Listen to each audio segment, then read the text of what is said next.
नमस्कार। Between the lines with नीलरंजन में आपका स्वागत है।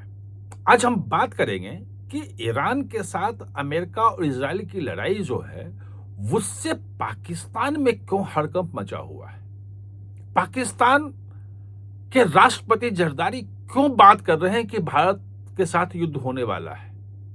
पाकिस्तान की स्थिति बिल्कुल खराब हो गई है और उसको अस्तित्व का भी संकट सताने लगा है और अब वो अमेरिका को, दुनिया को फिर से बताने लगा है, जैसा कि जब भी उसमें संकट आता है, लड़ाई की बात आती है तो कि हम एक जिम्मेवार मुल्क हैं और न्यूक्लियर बम हमारे पास है। न्यूक्लियर बम की क्यों याद दिला रहा है पाकिस्तान?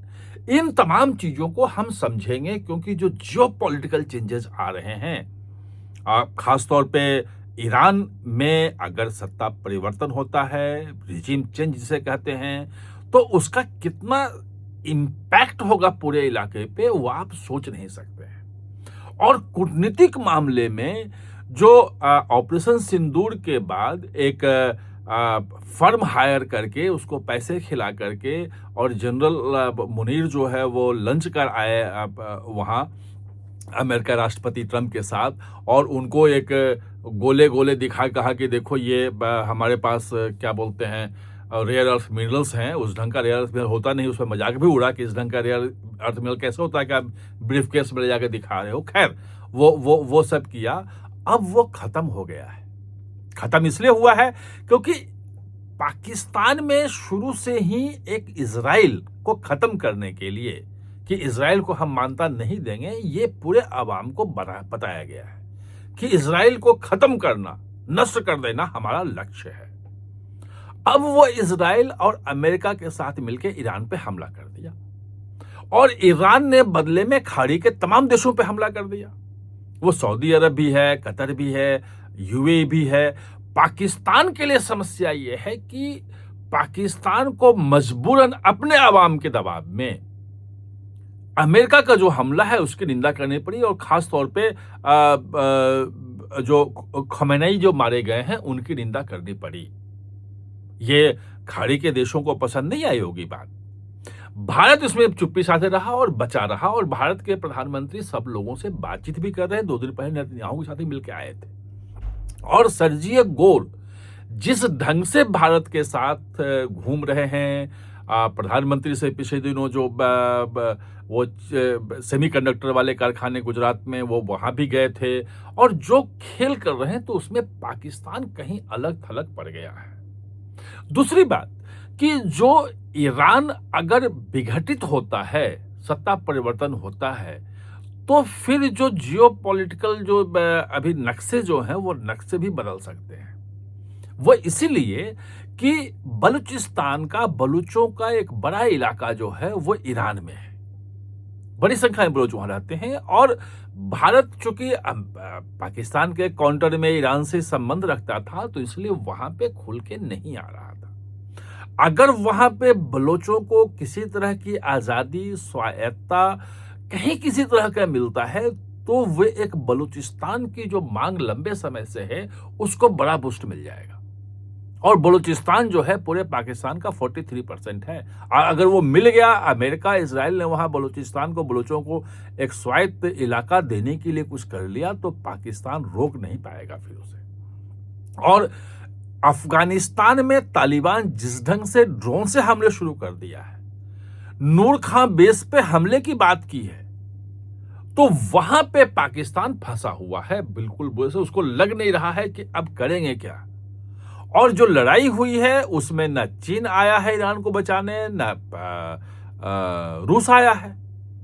अगर ऐसा होता है तो क्या होगा, इससे अलग एक और बात है, उसको भी थोड़ा सा, उसको वो भी महत्वपूर्ण है, समझना जरूरी है। क्योंकि भारत ने अभी तक ऑपरेशन सिंदूर जो है वो बंद नहीं किया है, वो सस्पेंड है, वो निलंबित है और जिस दिन भी होगा तो शुरू हो जाएगा। लेकिन ऑपरेशन सिंदूर का एक पार्ट जो है, जो आसिफ जरदारी आज संसद में जो रो रहे थे, वो है सिंधु जल समझौते का, जिसको भारत ने एमएस में डाल दिया है कि 1960 का ये समझौता जो है वो नहीं मानेंगे।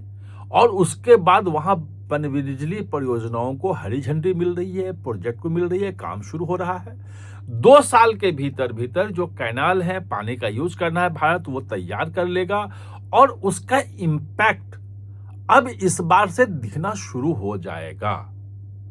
तो जो जरदारी जो रो रहे थे कि भाई भारत से युद्ध जो है वो होना तय है, वो उसके पीछे एक कारण ये भी है कि अगर पाकिस्तान को पानी कम जाता है और ज्यादातर पाकिस्तान को जो पानी जाता है वो यूज कर लेता है पंजाब, क्योंकि पूरी आर्मी सब सरकार सब वहीं के हैं, और सिंध उससे वंचित रह जाता है। और जब ऑपरेशन सिंदूर शुरू हुआ था, लड़ाई शुरू हुई, उसके पहले लगभग 18-20 दिन तक पूरा सिंध बंद था। हाईवे कराची का बिल्कुल जाम कर दिया था लोगों ने, सिंध के लोगों ने, क्योंकि उन्हें पानी नहीं मिल पा रहा था और पंजाब पूरा पानी यूज कर रहा था।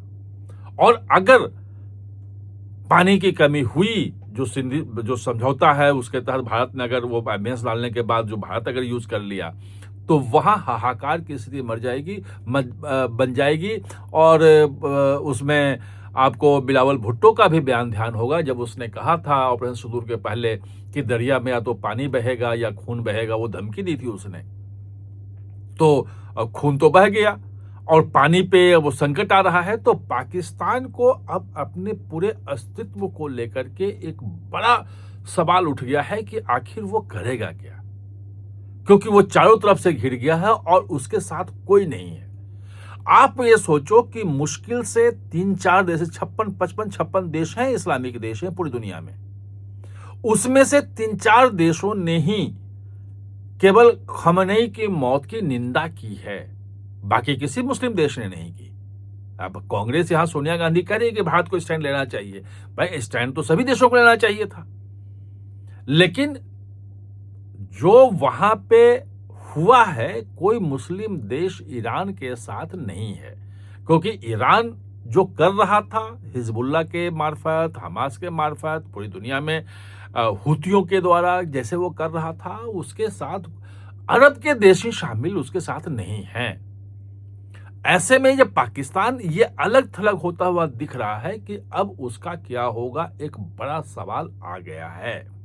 और जो जरदारी का रोना था, जो जरदारी ने धमकी दी परमाणु की कि हमारे पास परमाणु बम है, वो उसी तरह पे इशारा करता है। आने वाले समय में देखना ये होगा कि युद्ध कितना लंबा चलता है, उसका परिणाम क्या होता है। निश्चित रूप से जो कुछ भी परिणाम होगा पाकिस्तान के लिए अच्छा अब नहीं होगा, उसके बुरे दिन शुरू हो गए हैं। वो तालिबान ने भी साबित कर दिया है, अब वो ईरान की तरफ से साबित होगा, अमेरिका के तरफ से भी वो चीजें आएंगी। आपको अगर वीडियो अच्छा लगा हो तो आप इसको लाइक कर लीजिएगा, सब्सक्राइब कीजिएगा चैनल को, कमेंट जरूर कीजिएगा। और अगर आप चाहते हैं कि ये बाकी लोगों को इसको जानना चाहिए तो आप शेयर भी कर सकते हैं। आप हमारे साथ जुड़े, इसके लिए बहुत बहुत धन्यवाद।